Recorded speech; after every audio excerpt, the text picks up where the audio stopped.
I have like 5 questions written down to ask you.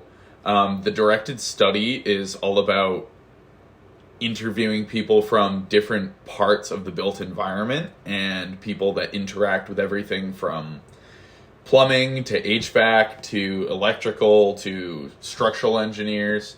But the reason I wanted to bring you on specifically, Jill, was because you taught our codes class at school. So basically, I'm going to be asking you a little bit about that and about your experience with codes in general. That's pretty much it. Okay. Awesome. So yeah, for the first one, you can really talk about whatever position you want, but the question is, can you tell me a bit about your position and your place of employment, what kind of company it is that you work for, and how you became involved in this field? So I know you have background with a lot of different facets of design and working in the built environment. So whatever you think would be the most applicable to working with codes and whatever could get that information across the best. I think obviously working as a designer, you quickly realize, even on a residential level, how important codes are. But one project in particular, we were doing a condo association remodel. And what's great about condos, it's kind of like that bridge, almost like hospitality, if you will, because even though they're individual units, they also have common space, i.e. public. So because it's public, therefore codes have to be applicable. Right. The reason that I bring that up is because it was a situation where the building did not have adequate electrical wiring for the newer technologies for lighting.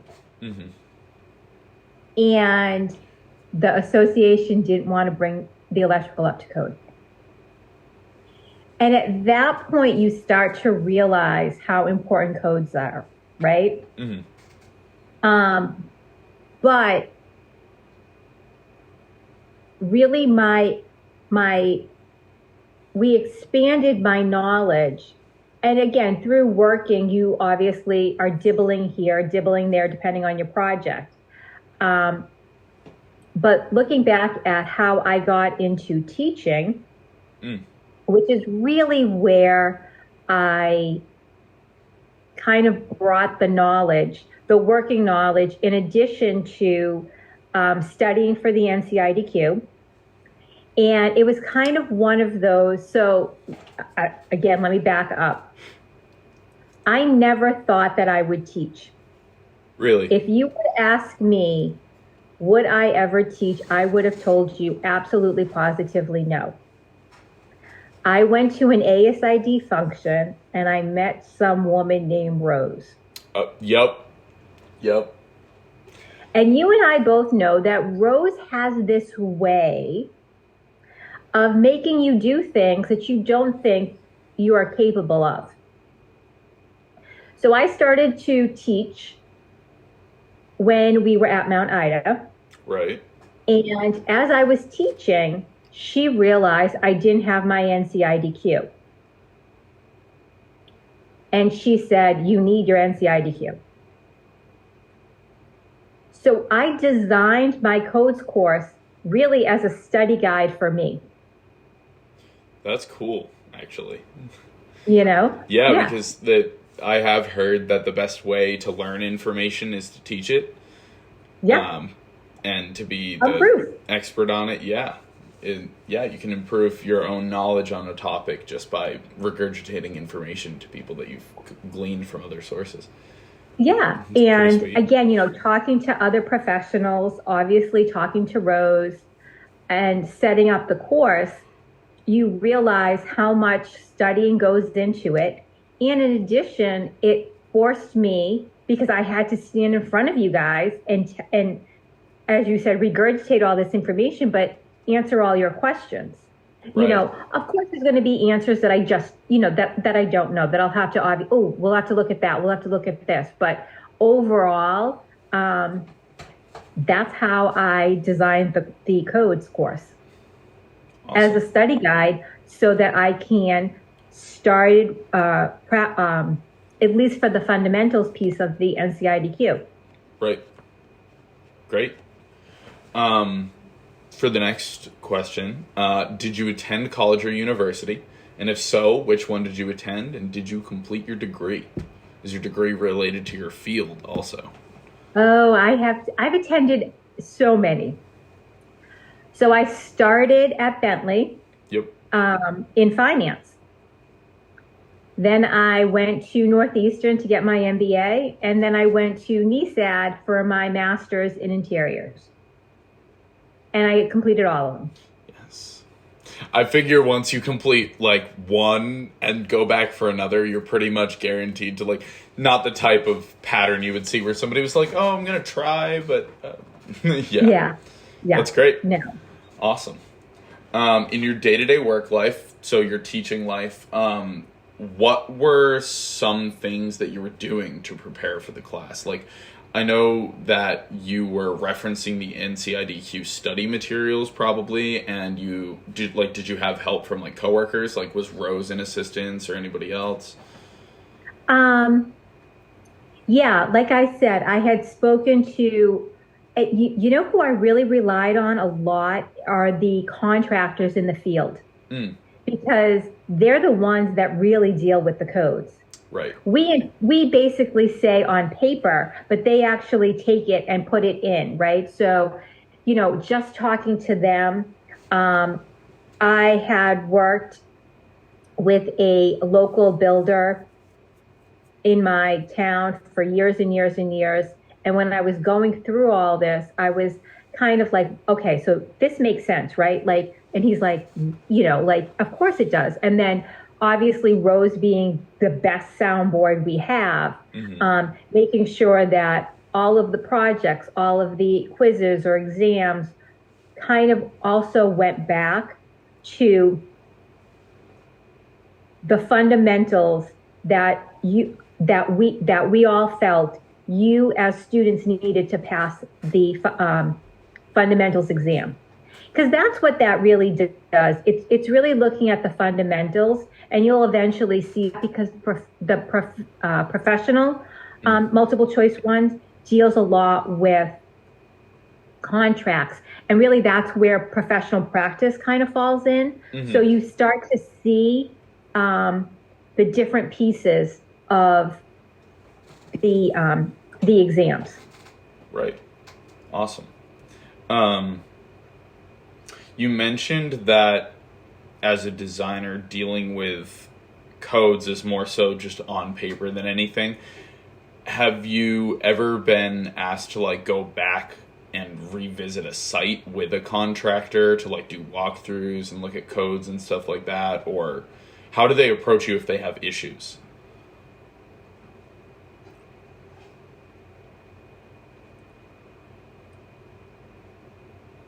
I think,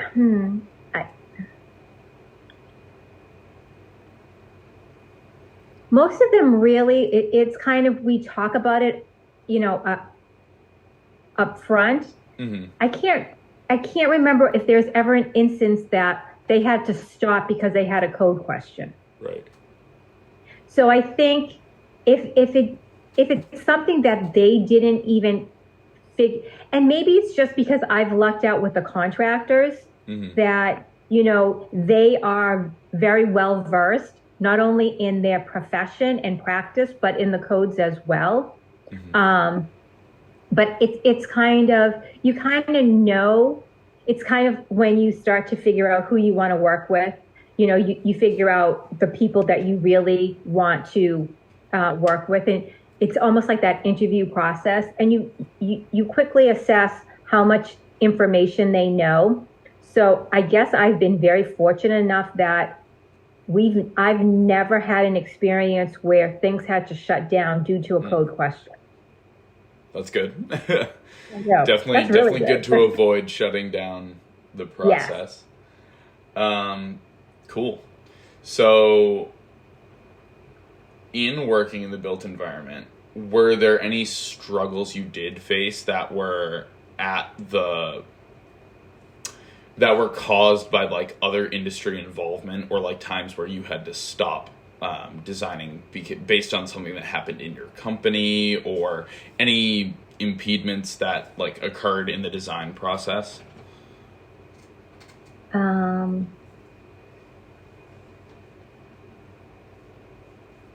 It's really more delays on product. So you have to kind of pivot and, okay, well, I wanted this fabric for this sofa or this chair, and the fabric's not coming in. We have to pivot. Or worst case, and we've had instances where chairs were being transported and they were damaged in the process. So the chairs were made on the West Coast. They're being shipped, and the beauty of having a receiver, they accepted it and realized that the pallets that they came on were damaged.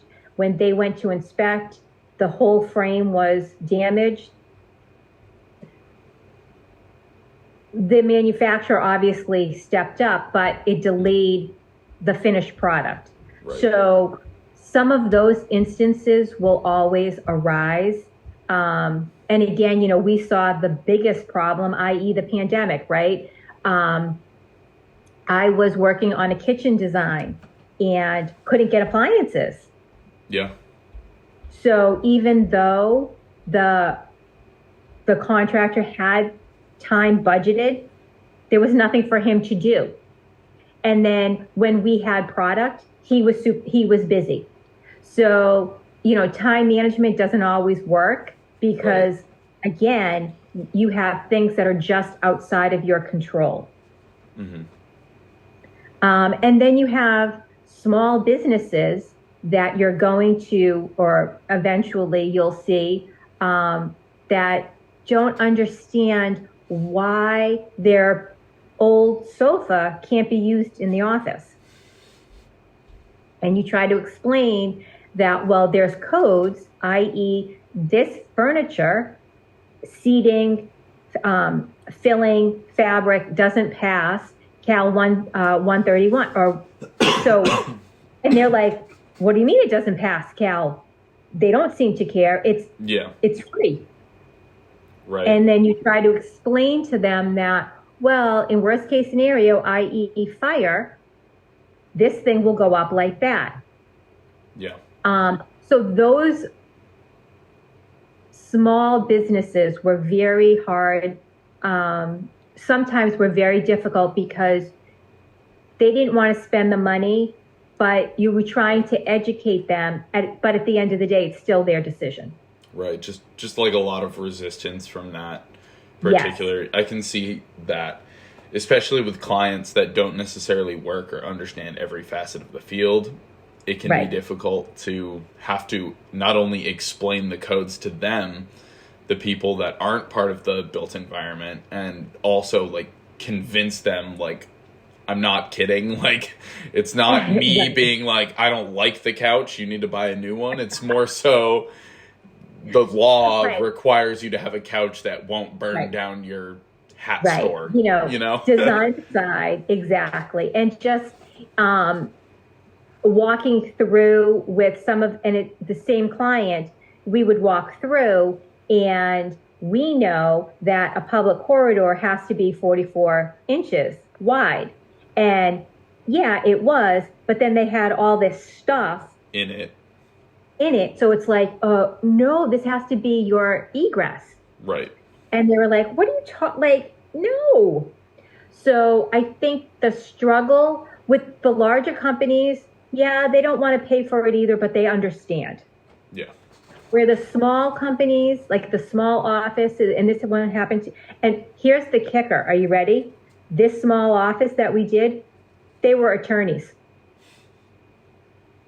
Shouldn't you know that everything has a code or a law or something? And I was like, you could be sued. Nope. It's absolutely amazing when you realize the clients that you work with. Right. Awesome. That's pretty much all the written out questions that I have. Is there anything else you wanted to talk about regarding codes in the built environment that you think would be helpful for like future students to hear? I think one of the things that I struggle with as a professor is we talk about codes in codes class, but it can't end in codes class. Right. So I was teaching this past semester, I taught sustainable office design. And it's a hard class because the majority of the students are first semester sophomores, and they don't have codes until second semester sophomore year. Right. So the ones that did have codes, because some of them go out of order. Yep. They got it, and it was like, this is what you have to do, and you have to do it in this class because it's codes, but next semester you'll understand why. And then you start to crit like hospitality or other studios, and it's like, this because I know I taught you this. And right. Sometimes it goes in one ear, out the other. So I think it's kind of, if you don't do it constantly, you forget. But there are certain things that, we as an organization, when I say organization, it's obviously UMass, universal design, making sure that everybody has access to everything, right? And in that case, it also encompasses all the codes that ADA and everything that we talked about in codes and construction kind of encompass. But I think the highlight, and maybe I'm wrong, but it's like we have to kind of make sure that it's drilled into every single solitary studio. I agree, yeah. Working with KI and being involved in the design process, I definitely interact with codes all the time. Like literally every single thing that I touch, I have to double check that like if there are any code issues, all the codes are compliant. I have to be aware of like the fire plan and everything like that, and where electrical is, because we also do like a lot of desking units that have power. There are also side tables and stuff that have power, so you really do need to like be aware of these things because you're working with ADA every single day. You're working with occupancy every single day as a designer. And there's not really one person that has to specialize in codes. It's kind of more like everybody has to understand what's happening and why. Yeah, right.